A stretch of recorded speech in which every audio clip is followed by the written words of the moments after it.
আমরা ওই যে মুহিত সম্ভবত এই যে মামলার আসামি, সেই ব্যক্তির বক্তব্য শুনি যে রাসেল এসেছে, আমাকে বাঁচাও সিনেমার মতো করে দৌড়ে এসেছে, তারপরে ওনার কোলে জড়িয়ে ধরেছে, উনি বলেছেন না ওকে মেরো না। হ্যাঁ, তারপরে মানে এই যে সিনেমা নাটক এগুলো কি হয়েছিল? এটা ইলিয়াস, এটা নাটক। তুমি চিন্তা করো ওই পরিস্থিতিতে কোন একটা বাচ্চা তার মাকে ছেড়ে আসবে, বা মা ওকে এরকম 10 বছরের 9 বছরের বাচ্চাকে ছেড়ে দেবে? না, তার কোল থেকে টেনে হেসড়ে নিয়ে আসা হয়েছে, মুহিতের কাছে এগুলা কাহিনী বানানো হয়েছে, এগুলা কাহিনী বানানো হয়েছে, কাহিনীকে একটা নাটকীয় মোড় দেওয়ার জন্য। এগুলো একটা মানে চিন্তা করার বিষয়। কিন্তু ঠিক আছে, তারা এক জায়গাতেই থাকে আর মাও কি ছেড়ে দেবে? না স্যার, বাট স্যার অত ছোট বাচ্চাদেরকে মারতে হলো কেন? মানে ওদেরকে কেন মারলো? এটা কেন সেটা আমি পরে আসতেছি।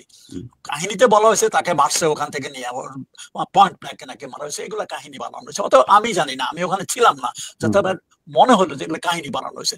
তারপরে সবাই কিন্তু ওই একটা দোতলার একটা রুমের মধ্যে বন্ধ ছিল। শেখ মুজিব চলে আসলো, বাকি সবাই তারা অনেক শেখ মুজিবকে মানে যাতে না নিতে পারে চেষ্টা করছিল, কিন্তু পারে নাই। শেখ মুজিব নিজে থেকে আসে। প্রথম তো সে খালি গায়ে আসছিল, তারপরে মনে হয় হুদা বলছিল যে আপনি জামা পরে আসেন, তারপরে তাকে পাঞ্জাবি দেওয়া হলো, পাঞ্জাবি পরা ছিল, তার তাম্বাকু এসব দেওয়া হলো, ওখানে নিয়ে নিলো। তাম্বাকু মনে হয় হুদা বনে নিজেই পাইপ এবং তাম্বাকু নিলেন। নিচে নামার সময় তখন এই গোলাগুলি হয়ে গেল আর কি। কিন্তু ওরা যখন শেখ মুজিব পড়ে গেল, তখনই আবার আরেক রাউন্ড গোড়াগড়ি উপরে থেকে শুরু হলো নিচের দিকে, তো জানলা দিয়ে। এই পর্যায়ে কিছু সিপাহী অ্যাকর্ডিং টু বজলুরুদ্দা, যেভাবে গোলাগুলি ছুটতেছে চতুর্দিকে, তারা করলো কি লব করে, মানে খুব ক্রল করে ওই রুমের কাছে গিয়ে 2-3টা গ্রেড জানালা দিয়ে ভিতরে ফালাই দিল। ইতিমধ্যে কিন্তু শেখ মুজিবের বাসা সবাই একই রুমে, বাইরে কেউ নাই। বাইরে যারা ছিল ওরা সিপাহী টিপাহী, নিচে পুলিশ টুলি ওরা ছিল, শুধু শেখ নাসের ছিল নিচে, সে নাকি বাথরুমে পরে গুলি খাইছে, বাথরুম মারা গেছে।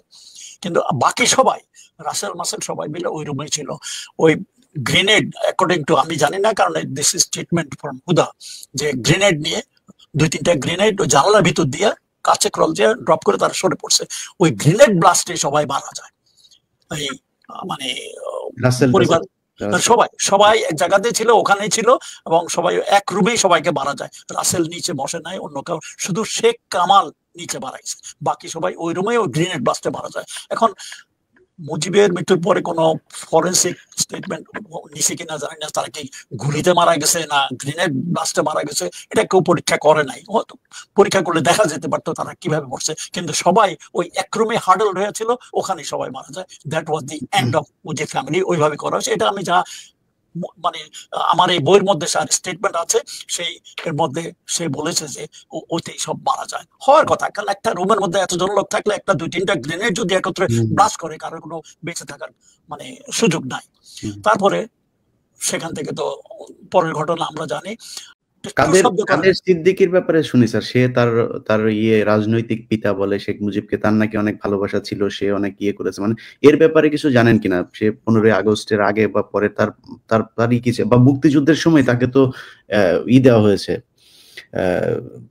খেতাব দেওয়া হয়েছে, তো আসলে তার মানে ভূমিকাটা কি ছিল স্যার?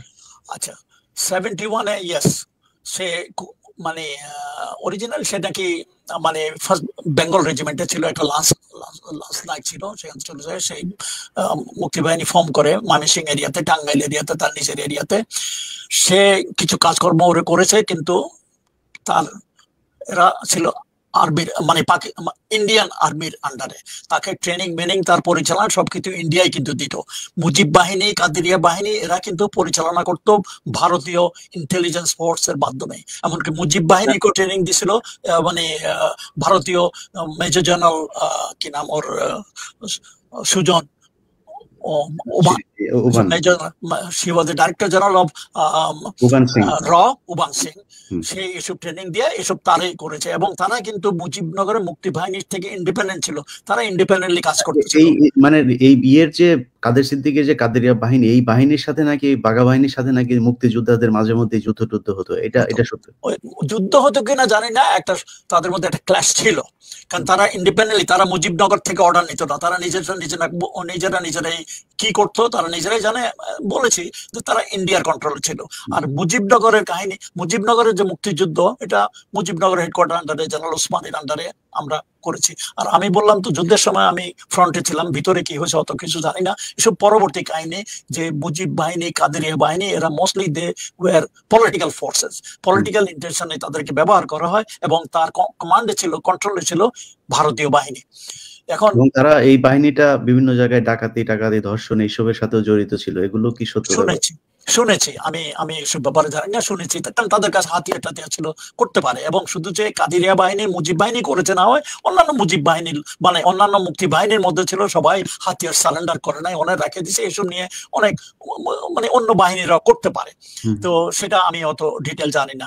এখন যে তুমি প্রশ্ন ছিল যে কাদের সিদ্দিকের রোলটা, শুনেছি 15ই আগস্টের পরে তার পার্সোনাল একটা লয়্যালটি ছিল শেখ মুজিবের প্রতি। সে নাকি ইন্ডিয়াতে ভাইগে গেছে, ভাইগে যায় সে কিছু একটা মানে প্রতিবাদ করার চেষ্টা করছিল, প্রতিহত করার চেষ্টা করছিল, সাকসেসফুল হয় নাই। সে মানে কয়েক বছর ইন্ডিয়াতে থেকে আবার চলে আসছে।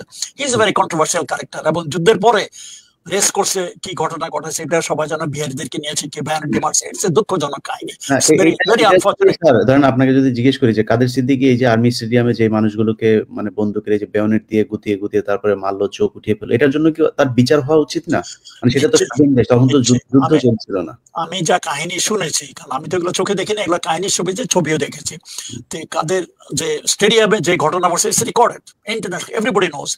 আমি শুনেছি কাদের সিদ্দিকী নাকি সাথে সাথে, তখনও কিন্তু মুজিবনগরের সরকার ঢাকায় আসে নাই, তাজউদ্দিন তখনও কলকাতায়, সে নাকি কলকাতায় ছুটে যায়। সে মনে করেছিল যে তার বিচার টিচার হতে পারে, ওখানে যায় নাকি তাজউদ্দিন, এটা আমার কাহিনী, শোনা কাহিনী, আমি সঠিক জানি না। সে ছুটে গেছে, যায় ওনাকে বললো যে এই কাহিনী যে মানে স্টেডিয়ামে যে ঘটনা ঘটেছে, এটা যেন জনসম্মুখে না আসে, এবং এটা যেন কোনো বিচার টিচার না ঘটে, নাহলে কিন্তু আমার আন্ডারে এখনো অনেক সৈন্য সামন্ত আছে, আমি গন্ডগোল করতে পারি। চিন্তা করে তখনকার সিচুয়েশন বাংলাদেশে ফ্লুইড, এখনো কোন দিকে ঘটনার মোড় নেয় বলা মুশকিল। এই জন্যই হয়তো তাজউদ্দিন মানে হাও বলে নাই, নাও বলে নাই, কিছু না বলে নাই, ঠিক আছে আপাতত ওদিকে আমরা যাচ্ছি না, তুমি যাও। কাদের সিদ্দিকী চলে আসছে। ইয়েস, তোমার কথা ঠিকই, বিচার হওয়া উচিত ছিল, কিন্তু করবেটাকে?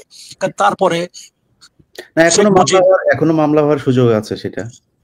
ইয়েস, এখনো আছে যদি ইনভেস্টিগেশন ঠিক মতো করা হয়।